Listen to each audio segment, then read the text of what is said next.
Une image de paix retrouvée. C'est le Sinaï du Nord aujourd'hui.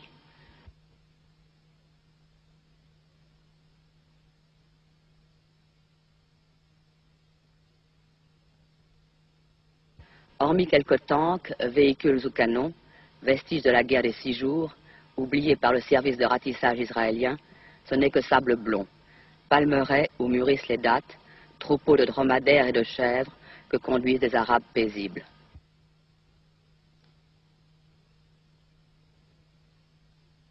Et, près de Romani, un soldat israélien offre du café à l'un des rares habitants du hameau.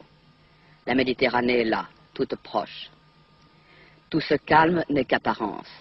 C'est au large de Romani que les Égyptiens ont coulé, samedi dernier, à coups de missiles, le destroyer Eilat, l'une des 2 plus importantes unités de la marine israélienne.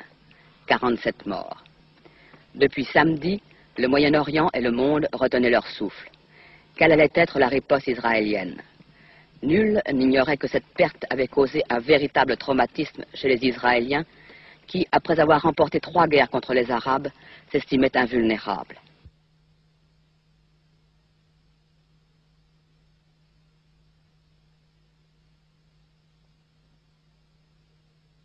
Quatre mois et demi après les cessez-le-feu, à vrai dire rompus par des incidents incessants, sur le canal de Suez en particulier, la guerre allait-elle à nouveau éclater?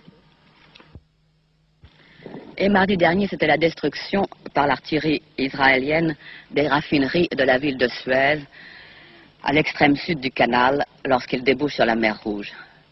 Jérusalem affirme que c'est l'artillerie égyptienne qui a ouvert le feu la première. J'ai à côté de moi un soldat qui était à Port-Tawfik mardi et il va nous expliquer ce qu'il a vu. J'étais dans la maison, alors on a entendu de l'artillerie égyptienne qui sont tirés. Alors moi j'ai reçu un ordre que nous devons aller à notre place où on peut nous tirer. À quelle heure était-ce? C'était l'heure de 2h30 l'après-midi. Et puis on est resté à notre place, alors on a vu de l'artillerie égyptienne qui ont tiré de la raffinerie, alors nous devons nous aussi en tirer. Vous avez tout de suite vu les raffineries éclater? Est-ce que les flammes étaient grandes? Il y a eu beaucoup de fumée, beaucoup de bruit, vous avez eu peur? Il y avait une grande flamme, il y avait une grande fumée. Montrez-moi jusqu'où ça allait, jusqu'au haut de la montagne?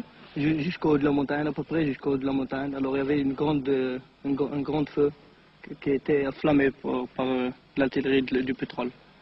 Est-ce que vous avez vu les Égyptiens en train d'essayer d'éteindre ou pas? Oui, on a vu des Égyptiens qui ont tiré encore de là-bas. Mais aussitôt que les raffineries ont sauté, est-ce que les Égyptiens ont continué à vous tirer dessus? Évidemment, ils ont continué à tirer sur nous.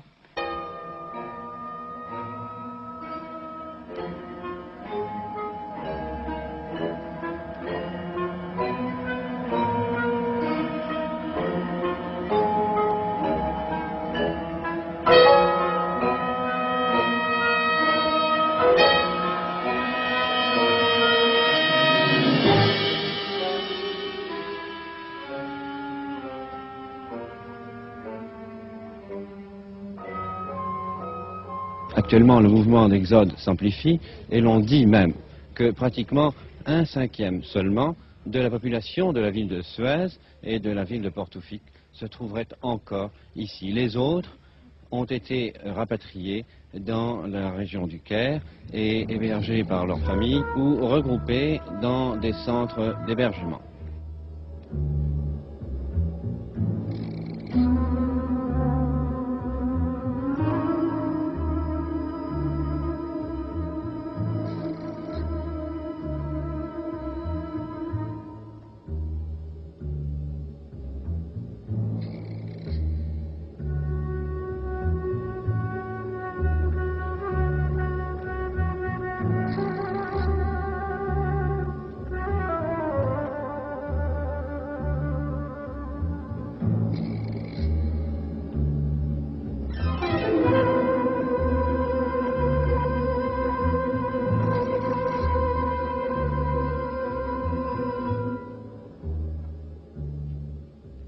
À votre avis, pourquoi est-ce que les gens sont partis?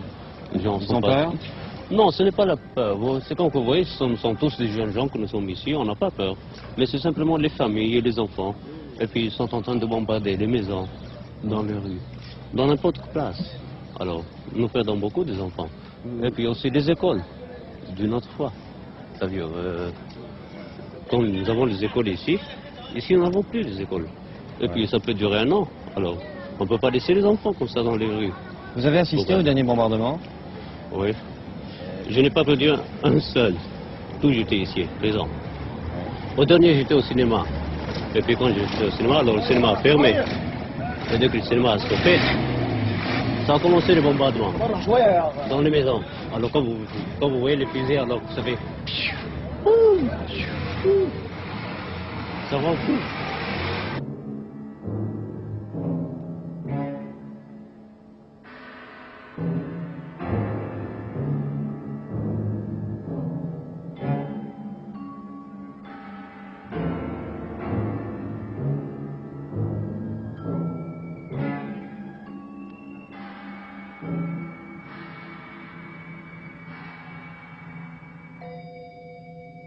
La raffinerie dans laquelle nous nous trouvons actuellement sera indisponible au bas mot pour 2 mois et peut-être même pour 6 mois selon les avis des techniciens que nous avons interrogés.